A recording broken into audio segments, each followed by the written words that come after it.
Flows for Apex 24.1 will also come with an Enterprise Edition.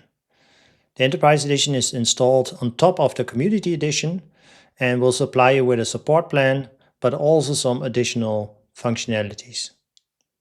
So if you click on About Enterprise Edition on the website flowsforapex.org, that will lead you to the website for the Enterprise Edition. And in 24.1 there are three main functionalities coming on top of the Community Edition. And in this video I would like to talk about the process collaboration, also known as messaging.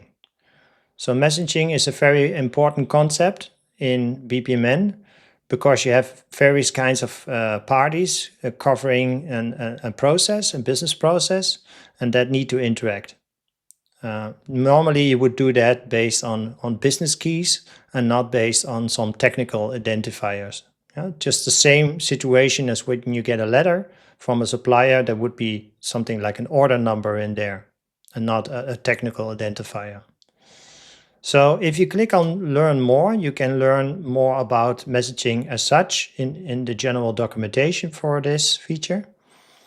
But if you go into Flows for Apex itself and click on Flow Management, there are already pre-installed tutorials, and two of them cover the messaging part, and that's 7a and 7b.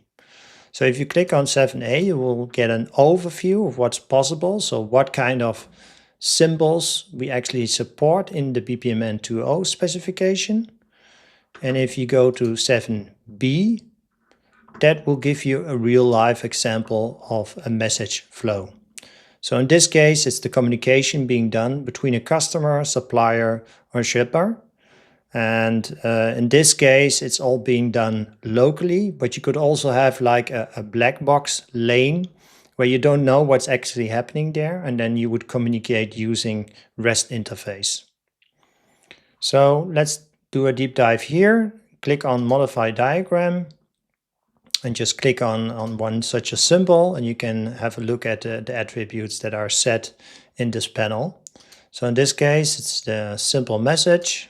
And there is like an endpoint defined locally, so the message itself doesn't go externally, it stays on the machine.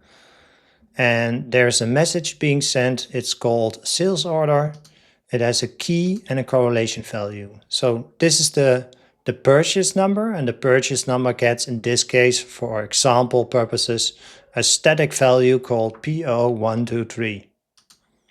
There's even an additionally payload being added to this message for supplying additional information in a JSON construct.